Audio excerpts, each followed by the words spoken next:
We've got a great show coming up for you today on the Michigan Football Report. For those of you, though, who have never watched, I'll let you know what we're about this show. We've got daily videos, original videos, around Michigan football every single day of the week. We've also got the latest rumors and news. We sugarcoat nothing, and we tell you what we know, when we know, and live chat and Q&A. We're going to have some awesome coverage coming up next week around recruiting signing day after every game, including the bowl game and throughout the 2020 offseason. We've got a great show coming up for you right now.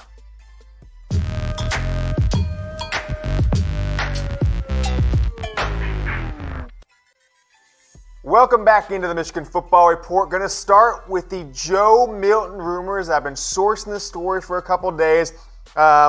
You've got Tarik Black transferring. You've had another defensive player transfer, Jordan Anthony, part of that 2017 class. Both those guys were. Joe Milton, part of the 2018 class. I have got some interesting news about Milton's future because a lot of people, 3 Harbaugh heads on that one. For those of you who've never seen it before, that means it's pretty likely that Joe Milton won't transfer in or before the 2020 season, which will be his 3rd in the program. And I want to kind of unpack this for you guys to start. As you see on the screen, he's going to battle Dylan McCaffrey for the starting role with Michigan this offseason. Shea Patterson, obviously not coming back, will battle Dylan McCaffrey for the 2020 starting quarterback role. Redshirt in 2018, even though he saw some playing time in a few games, got that red shirt, has 3 years of eligibility left after this season. So, if he were to lose the starting job to Dylan McCaffrey this offseason, a lot of people say, oh, Milton's gonna go transfer somewhere because he thinks he's good enough to start, which maybe he is good enough to start for other programs. But Joe Burrow, Jalen Hurts, a lot of quarterbacks out there have put the blueprint out there for if you want to give it all at the school you chose and not potentially have to sit out a year or fight the transfer portal to get immediate eligibility. So, Joe Milton, not too great at stats this year. We know, didn't get a ton of playing time, only 7 completions, or 7 attempts on the year, 3 completions, but he will go through the 2020 season and not transfer, no matter if he wins the job or loses the job to Dylan McCaffrey, because when he enrolled early in 2018, January 2018, taking summer classes, he is on track to graduate by the end of his 3rd year at Michigan. So, what will the quarterback room look like next year? Almost guaranteed, and frankly, I am the only guy who potentially could not be part of that quarterback room. Could be Dylan McCaffrey should he lose the job to Joe Milton. It might be in his best interest after 3 years in the program to look on somewhere else if he were to lose to redshirt sophomore in the 2020 season, Joe Milton. So I'll unpack that for you as we look at the Michigan football offensive stats for the 2019 season. Joe Milton, whether he wins the job or loses the job, intends to be with the Michigan football program through the entire 2020 season.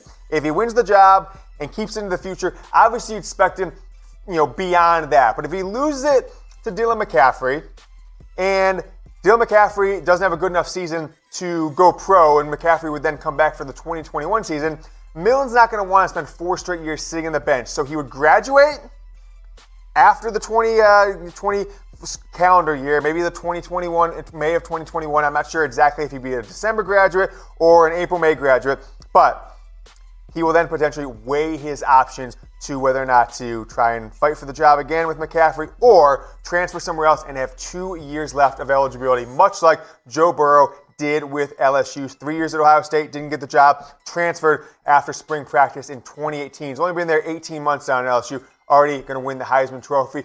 Who will, though, start the 2020 season opener for this Michigan football team? I want you guys to type 10 for McCaffrey. That's his jersey number. Type 5 for Milton. Give me a 10. Give me a 5 down in the comment section. Frankly, I don't know. I don't have a great answer for you.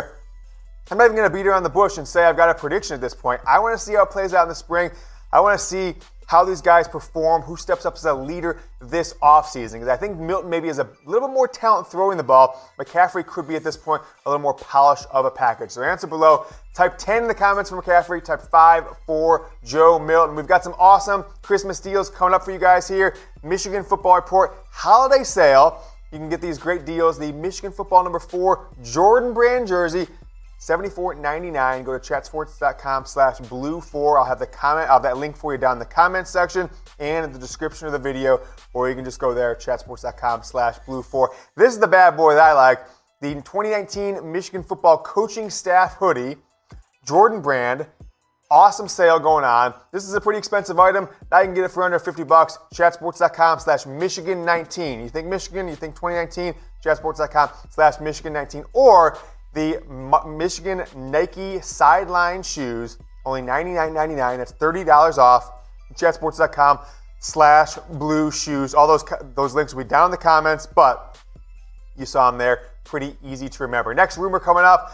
We told you there's lose-lose situation in this Alabama bowl matchup, and I've made a couple friends in the Alabama blogosphere and the insiders of that program. I might have a couple guys coming on in the next few weeks to talk Crimson Tide, but Alabama, I expected a nearly full roster, folks. I'm giving this one 3 Harbaugh heads. Again on this one, looking like this rumor pretty likely. You've already had Jerry Jeudy come out and say, I don't know if he's declared it not for the draft, but he's going to play in the bowl game. Why wouldn't you play is what he said. It's what I've said. You've had 3 guys in the last 20 years get hurt in a bowl game and have it affect their draft stock. Heck, Willis McGahee tore his ACL in a bowl game, still got drafted in the first round. So Alabama, like I said last week, they've got 6, 8, 10 guys that could come out, either underclassmen, a few seniors in there as well. Tua won't play no matter what. Jerry Jeudy, I expect him to go pro. Dylan Moses won't play no matter what.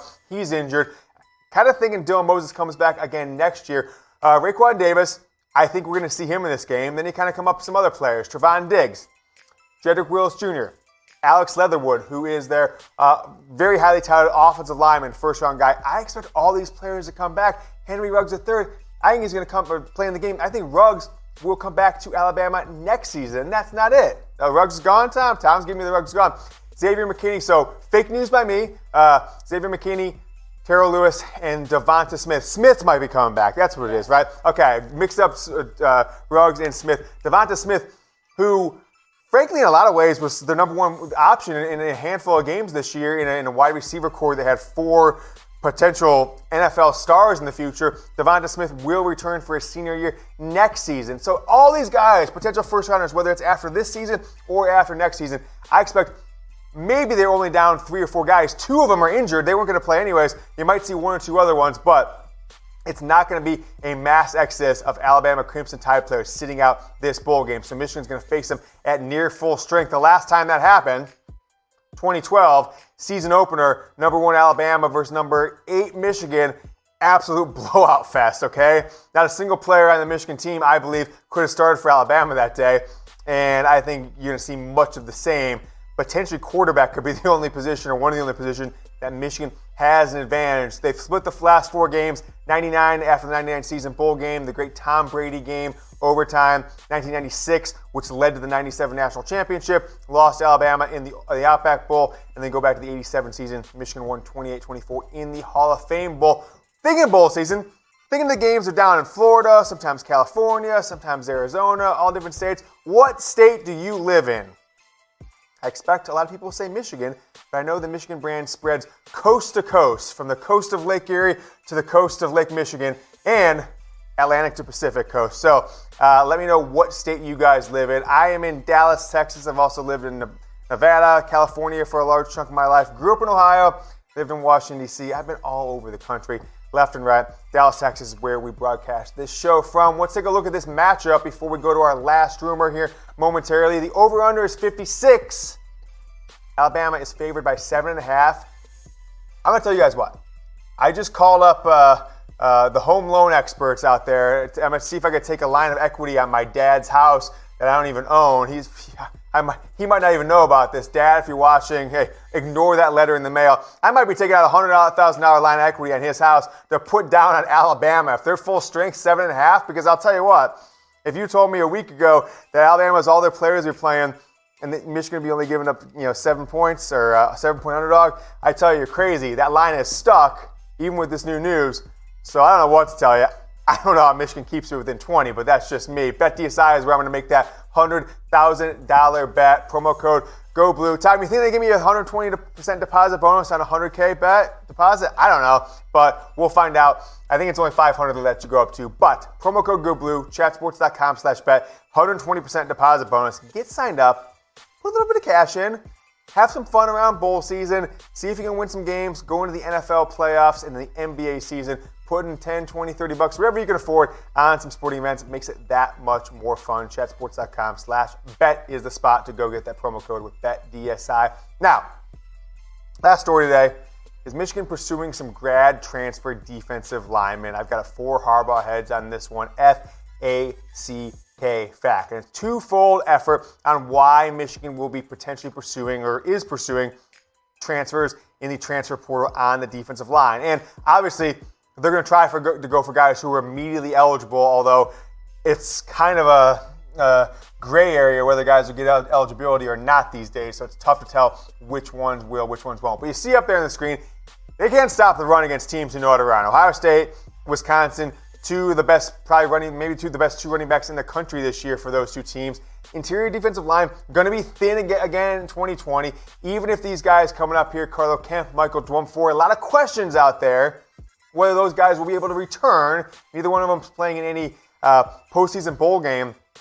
Dwumfor, under the rule of the law, probably should not get. That's actually Michael and Wayne. Dwumfor played in a few games as a freshman. So did Carlo Kemp.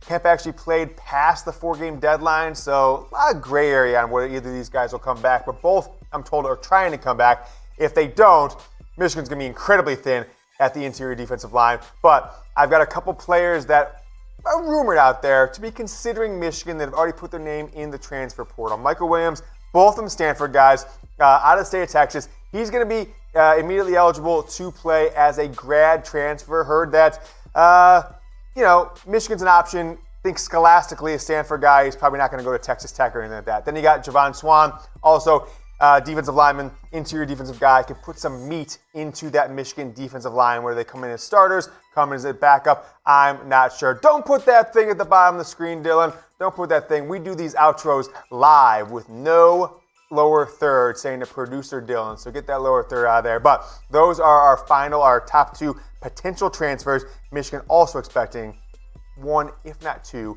players to transfer on that defensive line this offseason. So keep your eyes out for that. Thanks so much for watching the Michigan Football Report. Today we've got our Tarik Black transfer show here. If you saw that one, you've got the news there, my instant reaction to it. Got my Michigan Football Rumor show from the other day. And if you haven't yet, folks, get subscribed to the channel. Hit this button right here. Never miss a video from the Michigan Football Report. Go Blue.